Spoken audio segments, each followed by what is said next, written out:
Assalamualaikum warahmatullahi wabarakatuh. Selamat pagi anak-anakku. Bagaimana kabarnya? Baik ya? Oke, kita lanjut pembelajaran kelas 10 bab 2 tentang pengukuran, besaran, dan satuan. Nah, ini ada materi diktat yang saya sampaikan.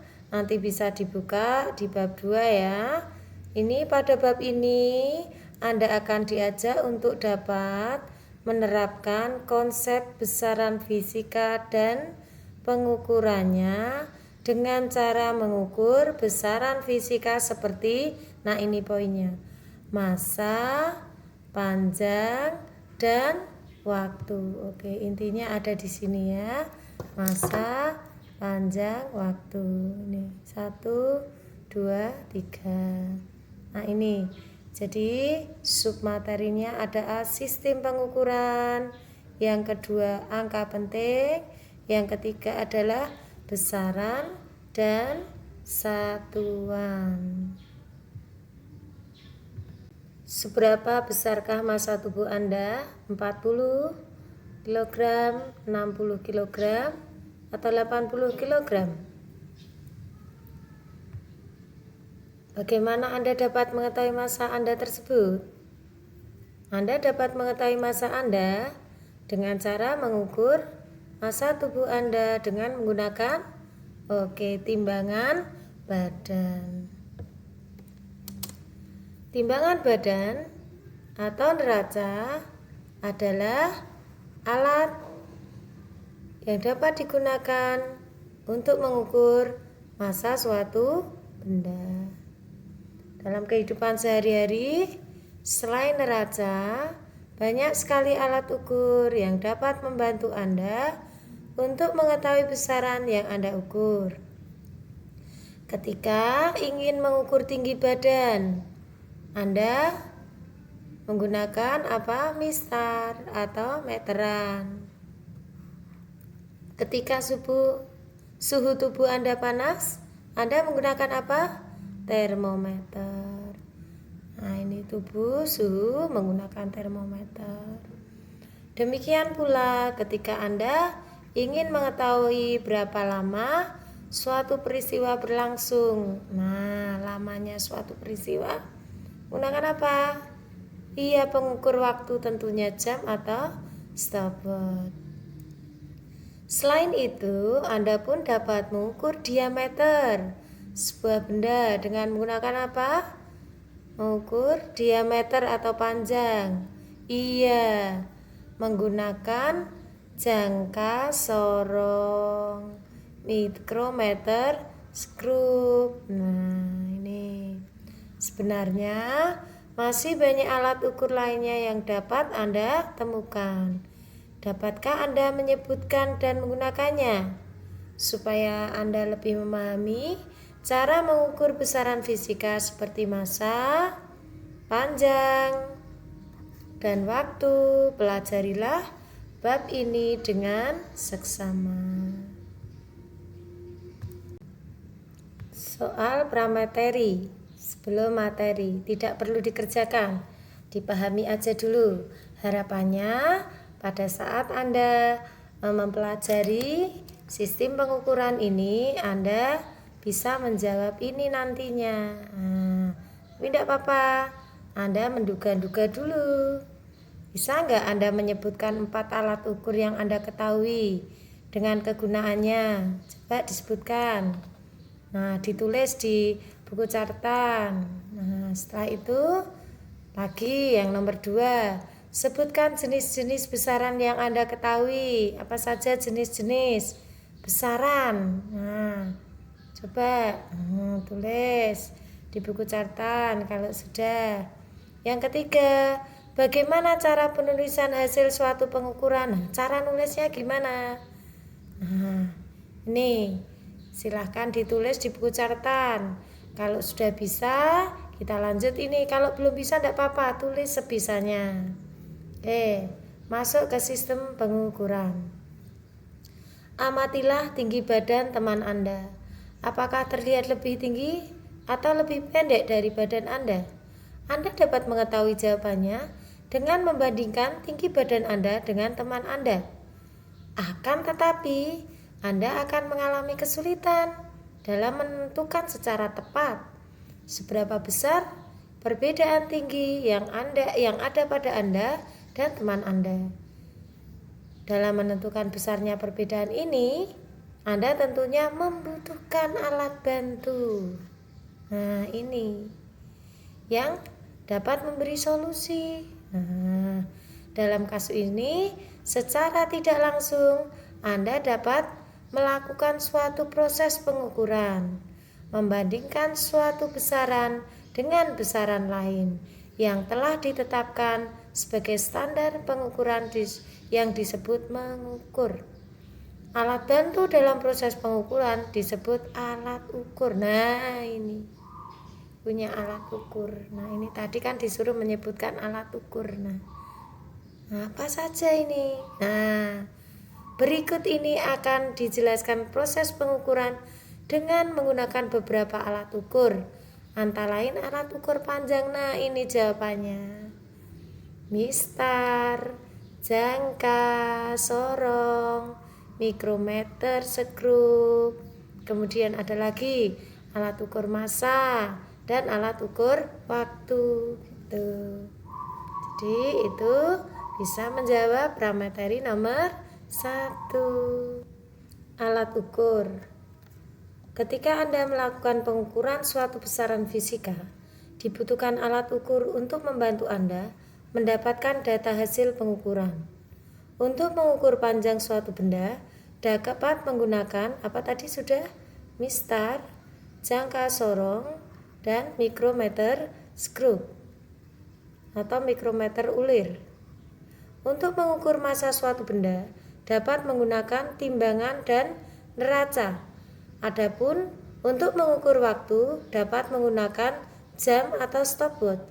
Dapatkah Anda menyebutkan alat ukur lainnya selain alat-alat ukur tersebut? Nah, ini mampu menjawab pramateri nomor 1.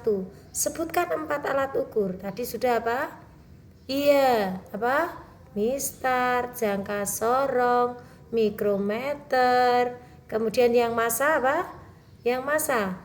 Oke, iya, timbangan atau neraca. Kemudian yang waktu, alat ukur waktu. Iya. Apa? Jam, betul, stopwatch, suhu, termometer. Sudah menjawab kan? Lanjut kita fokus nanti nomor 2, jenis besaran yang Anda ketahui. Oke, saya lanjut lagi. Baik. Selain faktor alat ukur, untuk mendapatkan data hasil pengukuran yang akurat, perlu juga dipertimbangkan faktor-faktor lain yang dapat mempengaruhi proses pengukuran, antara lain benda yang diukur, proses pengukuran, kondisi lingkungan, dan orang yang melakukan pengukuran. Yang A, mistar ukur. Mistar itu penggaris yang Anda miliki itu. Nah, gambar 1.1 ada pada diktat Anda ya, dibuka ya. Gambar 1.1 skala pada mistar, penggaris mistar itu. Oke. Pada umumnya, mistar sebagai alat ukur panjang memiliki 2 skala ukuran, yaitu skala utama dan skala terkecil. Satuan skala utama adalah sentimeter. Nah, ini sentimeter. Nah, ini sentimeter ini. Oke. 1 cm, 2 cm, 3, 4, 5 dan seterusnya. Lanjut berikutnya. Dan satuan skala terkecil adalah milimeter. Skala gambar 1.1. Jarak antara skala utama adalah 1 cm. Di antara skala utama terdapat 10 bagian skala terkecil. Sehingga satu skala terkecil memiliki nilai 1 dibagi 10. Berarti 1/10. Berapa 1/10? 0,1 cm. 0,1 cm berapa mili? 1 mili. Itu yang disebut skala terkecil. Nah, ini 0 sampai 1 ini ada 10 garis kecil-kecil ini. Nah, ini namanya skala terkecil ya. Oke, lihat penggarisnya sendiri lebih jelas. Ini kurang jelas ya, bisa lihat penggarisnya sendiri. Di antara 1 ke 2 itu ada 10 garis kecil, itu namanya 1 mili ya. Baik, saya lanjut. Mister memiliki ketelitian atau ketidakpastian pengukuran sebesar 0,5 mm atau 0,05 cm, yakni diperoleh dari mana itu? Setengah kalinya ini. Setengah kali 1 0,5 mili. Setengah kali 0,1 0,05 itu namanya ketidakpastian satu kali pengukuran. Lanjut. Selain skala cm, terdapat juga skala lainnya. Ada Mister. Apa itu? Kapan digunakan? Itu untuk Mister ya. Jangka sorong. Pernahkah Anda melihat atau menggunakan alat ukur yang memiliki skala nonius? Salah satu alat ukur ini adalah jangka sorong. Anda dapat menggunakan alat ukur ini untuk mengukur diameter dalam, diameter luar, serta kedalaman suatu benda. Jangka sorong merupakan alat ukur panjang yang terdiri atas skala utama. Jadi ada dua skala, yaitu skala utama dan skala nonius. Rahang pengatur garis tengah dalam, rahang pengatur garis tengah luar, dan pengatur kedalaman. Rahang pengatur garis tengah dalam dapat digunakan untuk mengukur diameter bagian dalam sebuah benda. Nah ini rahang pengatur garis tengah dalam. Nah ini yang ini untuk mengukur kedalaman. Dua ini. Kemudian adapun rahang pengatur garis tengah bagian luar dapat digunakan untuk mengukur diameter bagian luar suatu benda. Nah ini yang bagian luar tuh yang ini, atau diameter biasa. Kemudian ini pengukur kedalamannya. Nih yang ini, yang kecil ini bisa ditarik ya. Coba Anda ukur panjang sebuah benda dengan menggunakan alat ukur ini. Ketika Anda menggunakan jangka sorong, Anda akan menemukan nilai skala terkecil pada alat ukur tersebut. Tahukah Anda apakah nilai skala terkecil itu? Nilai skala terkecil pada jangka sorong yakni perbandingan antara satu nilai skala utama dengan nilai jumlah skala nonius. Skala nonius jangka sorong pada gambar 1.2, Anda bisa lihat di sini. Gambar 1.2 ini. Nah, ini skala nonius yang sebelah sini. Ini skala nonius. Ini skala utama. Yang kecil ini adalah skala nonius. Yang kecil ini nih. Nah, ini nonius. Yang ini utama. Ini utama. Yang ini utama. Ini masih utama. Nonius itu kecil ini. Ini yang disorong-sorong ini. Nah, ini nonius. Skala nonius yang bawah ini.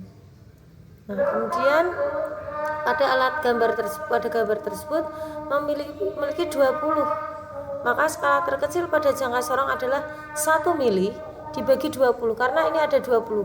Masing alat berbeda ya. Ada yang 10, ada yang 20, tergantung alatnya. Kita lihat alatnya. Itu nanti skala terkecil tergantung alatnya.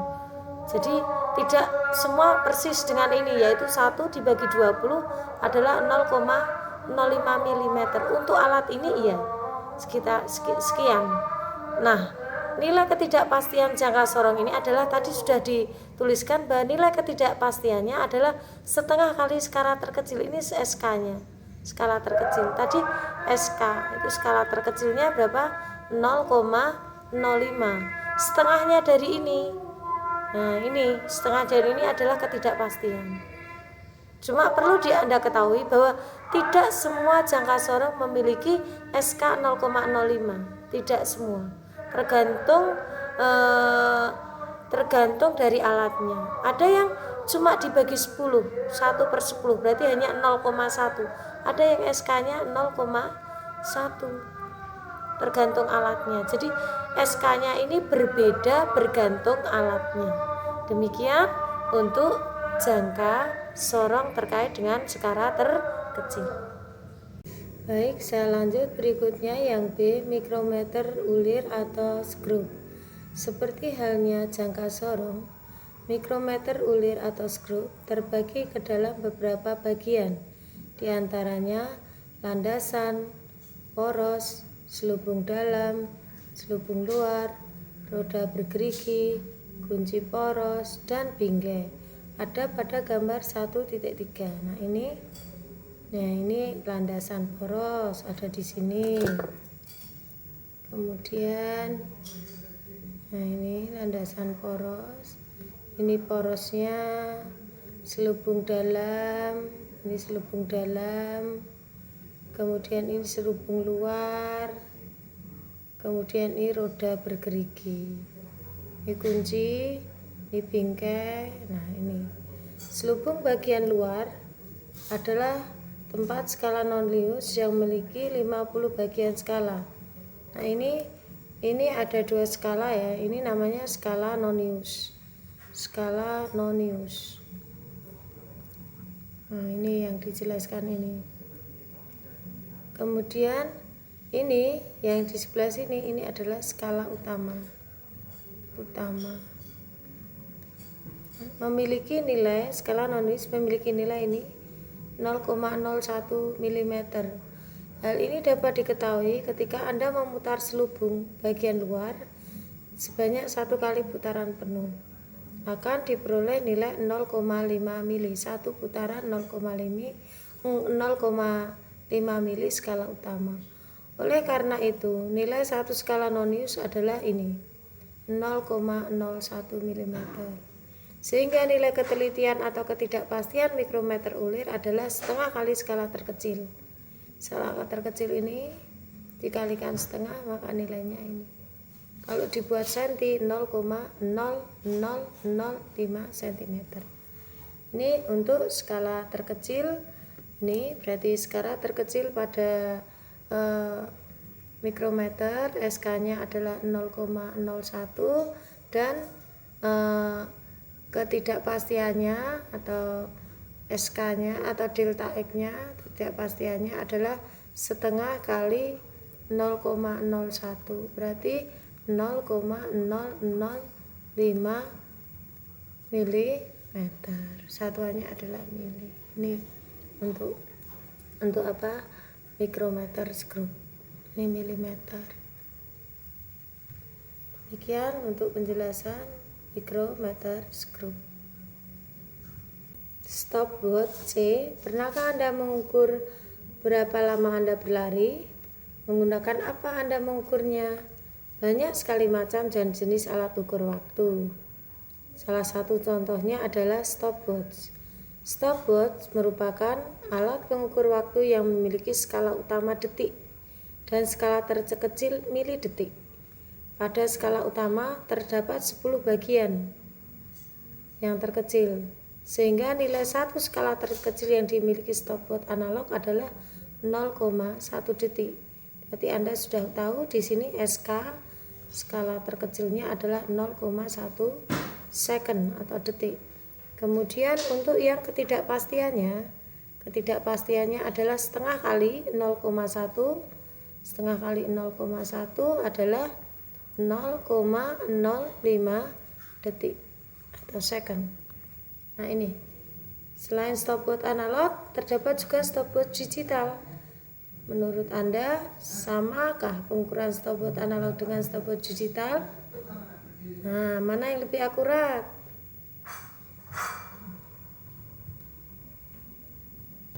Yang E, neraca. Mungkin Anda pernah menimbang sebuah telur menggunakan timbangan atau membandingkan massa dua buah benda dengan menggunakan kedua tangan Anda. Dalam hal ini, Anda sedang melakukan pengukuran massa. Hanya saja, alat yang digunakan berbeda. Terdapat banyak alat ukur massa, misalnya neraca Ohaus, neraca pegas, dan timbangan. Setiap alat ukur massa memiliki cara pengukuran yang berbeda. Cobalah Anda ukur massa sebuah benda, kemudian tulislah cara mengukurnya. Nah, ini adalah neraca Ohaus atau neraca 3 lengan.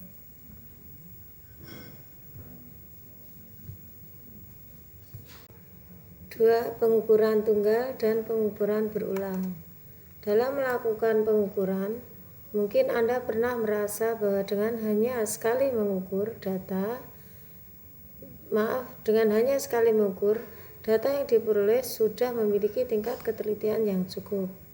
Kan tetapi, ada kalanya pengukuran tidak dapat dilakukan hanya sekali, melainkan berulang-ulang. Oleh karena itu, pengukuran dibagi menjadi dua cara, yakni pengukuran tunggal, sekali mengukur ya, ini yang tunggal, dan pengukuran berulang, berkali-kali mengukur. A. Pengukuran tunggal. 1. Pengukuran tunggal menggunakan mistar. Harus ingat pada pelajaran mistar sebelumnya, seperti telah dijelaskan sebelumnya, ketelitian mistar adalah 0,5 mm. Sudah saya jelaskan sebelumnya. Jadi pada mistar punya namanya skala terkecil, ada namanya delta X. Nah, ini yang delta X ya. Delta X adalah 0,5 mm. 0,5. Masih ingat SK-nya adalah 1 mm. Skala terkecilnya ini 0,5. Saya tulis saja di sini. Setelah saya ulang 0,5 mm. Ini adalah ketelitian pada mistar. Setiap pengukuran selalu disertai dengan ketidakpastian, sehingga nilai ini selalu diikut-sertakan dalam hasil pengukuran. Jadi ini harus diikut-sertakan dalam hasil pengukuran. Ini namanya ketidakpastian. Coba perhatikan gambar 1.6. Misalkan hasil pengukuran adalah 2,1 cm ini. Misalkan mau ukur ini kunci menggunakan mistar, ini di sini tertera 2,1 cm. Nah, ini di sini. Ini misalkan ini. Nah, ini angka 2. Nah, ini di sini adalah 2,1 cm. Oleh karena ketidakpastian memiliki nilai 2 angka di belakang koma, yaitu 0,05, ini 2 angka, ini 1, ini 2. Maka hasil pengukuran ditulis pula dalam 2 angka di belakang koma. Jadi kan 2,1 tadi harus 2 angka di belakang koma, jadi 1, 2, 2 ini ditambahi sendiri 0. Panjang pengukuran dapat ditulis. Nah, ini hasilnya itu harus seperti ini, harus ada X, kemudian ini hasilnya, ini X yang ini X, kemudian yang delta X ini diperoleh dari sini, ini delta X. Nah, ini yang saya jelaskan tadi, ini delta X di sini. Nah, ini delta X dari sini. Nah, 0,05 diikut sertakan di situ. Nah, ini hasilnya 2,10 cm plus ini kurang. Saya ini dulu. Ini kurang ya. 2,10 plus minus. Nah, ini kurang minus 0,05 cm. Variabel X adalah nilai hasil pengukuran. Delta X adalah nilai ketidakpastiannya. Ini X. Ini X. Yang ini delta X. Nah, X ini adalah hasil pengukuran, yang delta X ini adalah ketidakpastian. Dan L adalah nilai panjang pengukuran. Hasil pengukuran tersebut dapat diartikan bahwa panjang hasil pengukuran berada antara ini sampai ini. Maksudnya gimana? Ini kan 2,10 dikurangi 0,05 itu adalah 2,05 ditambah 0,05 adalah 2,15. Nah, ini adalah hasilnya seperti ini menulisnya. Dapat dituliskan antara 2,05 cm XO sampai dengan 2,15 cm. Dengan XO adalah panjang hasil pengukuran. Demikian untuk pengukuran tunggal menggunakan mistar. 2. Pengukuran tunggal menggunakan jangka sorong. Anda telah mempelajari pengukuran tunggal menggunakan mistar. Sekarang Anda akan belajar bagaimana melakukan pengukuran tunggal menggunakan jangka sorong. Perhatikan gambar 1.7. Ini gambar 1.7. hasil pengukuran panjang sebuah logam yang terbaca pada skala utama, yakni berada antara 2,3 dan 2,4. Nah, ini ada skala utama tuh yang ini. Ini SU ya, skala utama. Yang ini yang kecil ini adalah SN atau skala Nonius. Ternyata di sini ada angka 2 ini. Ini angka 1 ini angka 1. Kemudian ini ada angka 2. Tidak begitu jelas, dapat di screenshot. Nah, Anda membacanya batasnya tidak di sini, bukan ini. Bukan, tapi yang angka 0 dari skala Nonius. Batas 0 pada skala Nonius. Kita lihat di sini. Batas 0 pada skala Nonius. Ya, di sini kayaknya. Ya, ini. Ini ternyata di situ tertera shrednya ada antara 3 dan 4. Nah, yang kita baca sebelum angka 0 aja, jangan setelah. Berarti yang 3 kita pakai. Berarti skala utama itu adalah 2,3. Nah, ini begini caranya. Kemudian nilai yang didapat dari pembacaan posisi 0 pada skala Nonius yang berada di antara 2,3 dan 2,4 cm pada skala utama. Tadi sudah saya jelaskan. Perhatikan skala Nonius pada gambar 1.7. Skala atau garis ke-12 pada skala Nonius berhimpit dengan skala atau garis pada skala utama, yakni pada nilai 4,7 cm. Oleh karena nilai terkecil dari skala Nonius adalah 0,05 atau mm atau 0,005 cm, penulisan panjang logam menjadi 2,3 cm. Tadi sudah ini plus 12 kali 0,005 cm sama dengan 2,36. Seperti Anda ketahui bahwa setiap alat ukur memiliki tingkat ketelitian dan ketidakpastian. Nilai ketelitian yang dimiliki oleh jangka sorong tadi sudah saya jelaskan, yaitu ini 0,025 atau 0,0025 yang cm. Seperti hanya pengukuran tunggal menggunakan mistar, nilai belakang koma pada nilai ketelitian harus sama dengan nilai di belakang koma pada nilai hasil pengukuran. Oleh karena itu, panjang logam dapat dituliskan. Nah, saya buat cara singkat aja. Skala utama tadi 2,3. Ini cara membaca 2,3 adalah cari yang utama di skala utama yang berhimpit dengan angka 0. Jadi, cari untuk menentukan SU. Untuk menentukan SU, cari namanya skala utama, yang berhimpit, himpit dengan skala Nonius. Yang berhimpit dengan angka 0. Yang berhimpit dengan 0. Nih, 2,3. Kemudian untuk mencari skala Nonius. Nah, ini skala Nonius. Itu Anda lihat di Nonius ini, yang skala Nonius bawah ini. Tapi cari yang dia berdempetan dengan atas. Nah, ini ada tertera di sini ada 60, 75, maka di sini 65, 70, 65, berarti di sini berapa? Di sini yang dempet ini ya, yang dempet ini. Nah, ini. Berarti ini 65 ya, karena dibutuhkan hanya satu saja, berarti Anda tulis 6. Langsung ditulis di bawahnya, di belakangnya, berarti skala Noniusnya kan 6.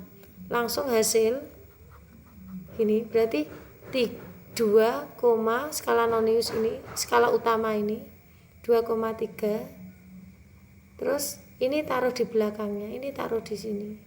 Shred. Yang 2,3 ini dari skala Nonius ini. Ini cara singkatnya begitu, supaya lebih mudah. Nah, ini kan 2,36. Kemudian ini adalah tadi X-nya atau delta X, ketidakpastian. Maka penulisannya ini kurangi ini, hasilnya ini ditambah ini, hasilnya 2,3625. Ini hasilnya. Ini cara singkatnya begitu.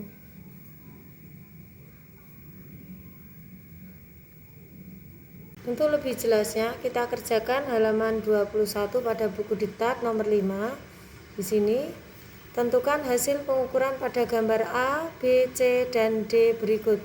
Untuk yang A tidak saya bahas, saya fokus ke jangka sorong. Masih perlu ditekankan di sini caranya membaca hasil. Yang pertama harus bisa baca skala utama pada jangka sorong. Yaitu cara membaca skala utama adalah baca skala utama, SU saya singkat skala utama, yaudah saya tulis, yang berbatasan dengan angka sebelum 0 di nonius. Mana itu? Nah, ini ada angka di sini 9. Ini ada angka 10. Kuncinya di sini. Ini ada skala nonius ini. Ini yang atas ini, skala utama.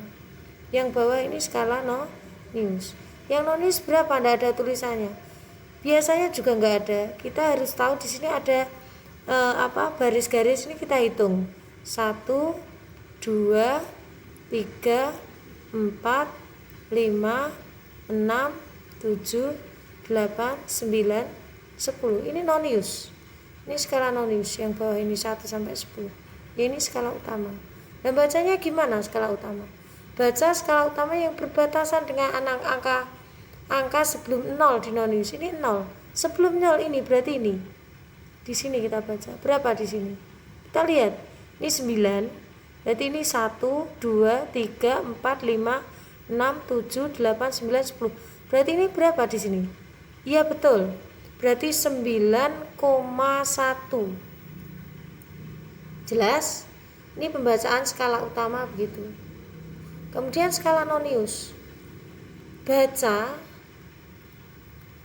yang skala nonius berhimpit. Berhimpit itu dempet ya. Berhimpit dengan skala utama. Baca skala nonius, ini kita baca. Yang dempet dengan nonius mana? Ini geser. Nah ini yang dempet. Yang dibaca ini. Nah ini. Angka berapa ini? Iya betul 2. Langsung skala nonius 2. Nah ini hasilnya. Jadi hasilnya 9,12. Jadi kita tulis hasil sama dengan 9,12 cm. Demikian. Kalau mau lengkap juga bisa. Kalau pakai ketidakpastian, maka untuk mencari hasil lengkap, hasil yang lengkap. Berarti kan X plus minus delta X. Nah, delta X-nya ini kita lihat 1 dibagi berapa ini? Kita cari delta X-nya dulu. Kalau X kan sudah ketemu. X-nya ini tadi 9,12 cm. Delta X kita cari. Ini berapa? Dibagi 10 berarti 1/10. Berarti 0,1 mili. Berarti 0,01 cm. Maaf, enggak saya tulis kecil, 0,01 cm. Maka hasilnya yang lengkap, hasil lengkap dengan ketidakpastian X plus delta X. Plus minus ya, maaf, plus minus, lupa. Berarti X-nya berapa? 9,12 plus minus berapa? 0,01 dalam kurung cm. Demikian cara mengerjakan untuk jangka sorong pada nomor 5 halaman 20.